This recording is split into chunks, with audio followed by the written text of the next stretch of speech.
हमारे patrolling points भी 26 patrolling points इसमें अफेक्ट हो रहे थे। जी। अब इन लोगों ने क्या किया है कि वो जो इसको एरियाज में जो बैठे, और मैं कोई हवा में बात नहीं कर रहा हूँ, सैटेलाइट इसको इमेजेस अवेलेबल हैं। जी। यहाँ पे इन लोगों ने अपने लोग बसा दिए, हैबिटेट कर दिए, और फिर उसके बाद एक बॉर्डर लॉ निकालते हैं। उसको बोलते हैं कि अगर कोई भी हमला हमारे हैबिटेट के ऊपर होता है या जहां पे हमारे लोग रह रहे हैं, हम उसको एक्ट ऑफ वॉर समझेंगे। तो एक चीज साफ है, मैं आपको इसको बताना चाहता हूं कि आने वाले वक्त में आप जो भी बातचीत करेंगे इनके साथ, बिकॉज ऑलरेडी इतने 25 या 26 आपकी कोर कमांडर्स लेवल की बातचीत हो चुकी है। ये जो लोगों को इन लोगों ने यहाँ पे बसाया, ये लोग वापस नहीं जाने वाले। तो आपको ये मान के चलना पड़ेगा कि this area as as good as lost.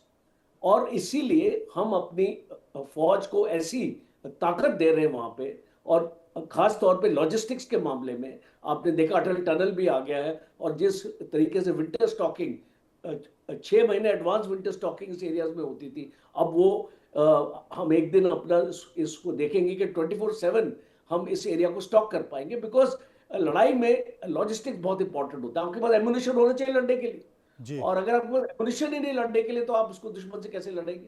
तो ये एक बहुत इंटरेस्टिंग आपका ये जो सब्जेक्ट, ऑफ कोर्स ये हम इतने छोटे टाइम में इसको सब कुछ नहीं एक्सप्लेन कर पाएंगे, बट डेफिनेटली मैं इसको इसको कंक्लूड करता हूं अपने इस आर्गुमेंट को कि चीन को हल्के में नहीं लेना है। और जो भी हमारा ट्रेड उसके साथ चल रहा है वो ठीक है, म्यूचुअल ट्रेड है, उसमें भारत को भी फायदा है, चीन को भी फायदा है। So it's okay, it's a win win situation for both of them.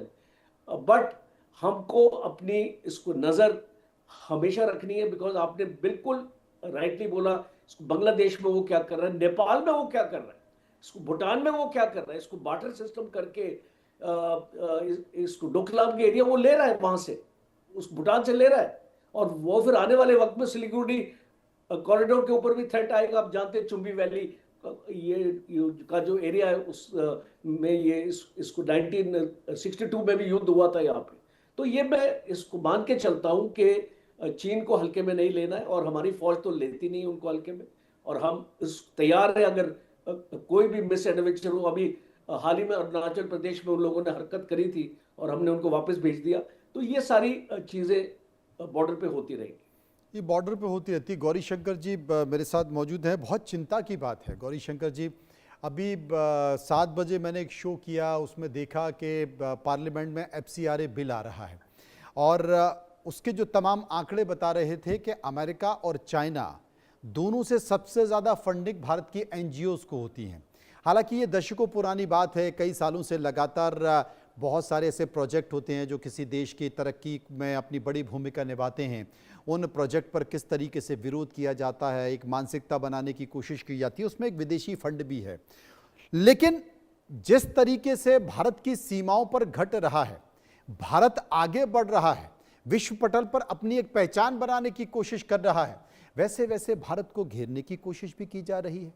वो अमेरिका जिससे भारत दोस्ती की उम्मीद रखता था, उसके साथ खड़े होने की बात करता, वहां से भी भारत के खिलाफ बयान भी आ रहे हैं, संकेत भी आ रहे हैं।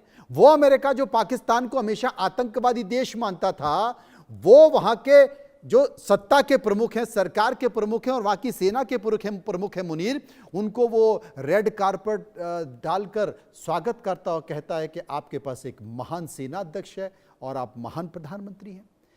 लगातार भारत को थ्रेट करने की कोशिश की जा रही है, जिसका जिक्र जनरल राजन कोचर कर रहे थे कि भूटान में क्या हो रहा है, नेपाल में क्या हो रहा है, बांग्लादेश में क्या हो रहा है, श्रीलंका में क्या हो रहा है। अंतर्राष्ट्रीय स्तर पर, कूटनीतिक स्तर पर क्या आप भी ये मानते हैं कि कुछ तो है जो तैयार हो रहा है? नमस्कार मनोज जी, जी। मैं बिल्कुल आपसे पूरी तरह से सहमत हूं कि चीन को जो है किसी भी रूप में हमें हल्के में नहीं लेना चाहिए। जो कोचर साहब ने बताया, मैं उसका पूरा समर्थन करता हूं। जी। अगर आप भारत और चीन के संबंधों की हिस्ट्री देखें तो 54 में नेहरू जी वहां गए और पंचशील के सिद्धांत बने, और 59 में उन्होंने तिब्बत पे कब्जा कर लिया। जबकि तिब्बत हमेशा से इंडिपेंडेंट देश रहा था। ये हमने भी उसको उनका एक इंटरनल पार्ट मान लिया या ऑटोनोमस रीजन मान लिया। ये बहुत बड़ी गलती हुई हमारे से भी उस समय। तो उसके बाद से 62 में इन्होंने हमारे ऊपर अटैक कर दिया और नेहरू जी भी सदमे में पड़े और शायद कहते हैं कि उसी कारण से उनका देहांत हो गया। तो चीन का जो है धोखे की नीति हमेशा से रही है, इसलिए हमें सतर्क रहना पड़ेगा, इसमें कोई डाउट नहीं है। ये बहुत अच्छा है कि पिछले कुछ वर्षों में हमने हमारे इंफ्रास्ट्रक्चर को स्ट्रोंग किया है उसमें, और वो स्ट्रोंग करने की नीति अभी चल रही है। और वहाँ पे जो फॉरवर्ड डिप्लॉयमेंट है वो अच्छा किया हुआ है, क्योंकि चीन विस्तारवाद की नीति में विश्वास करता है।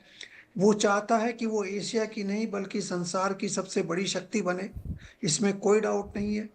स्ट्रिंग ऑफ पल्स की उसकी नीति पूरी तरह से सबको पता है कि वो भारत के अगेंस्ट में, क्योंकि भारत ही एक ऐसा देश है जो चाइना को जो है एक चैलेंज दे सकता है। तो वो कोशिश करता है कि पाकिस्तान, नेपाल, भूटान, श्रीलंका, बांग्लादेश, म्यांमार, इन सब के ऊपर उसका किसी न किसी तरह का आधिपत्य बने या इनडायरेक्ट इन्फ्लुएंस बने। और जैसे अभी आपने बताया कि उसकी फंडिंग भी एनजीओज को इंडिया में चल रही है, जिससे कि वो भारत को अंदर से भी कमजोर करता रहे। तो ये सब चीजें हमें जाननी चाहिए। मेरे को विश्वास है कि सरकार को इसको इसका पूरा पता है और वो पूरे स्टेप्स इसके अगेंस्ट में लेंगे। लेकिन एक चीज मैं आपको बताना चाहूंगा यहाँ पे कि अभी जो पाकिस्तान के साथ इनके और गहरे संबंध हुए हैं, उसकी जो हमें बहुत क्लोजली उसको वॉच करना पड़ेगा। सीपीईसी में भी नए डेवलपमेंट्स आ रहे हैं, और वहां पर जो पाक ऑक्यूपाइड कश्मीर है उसमें नई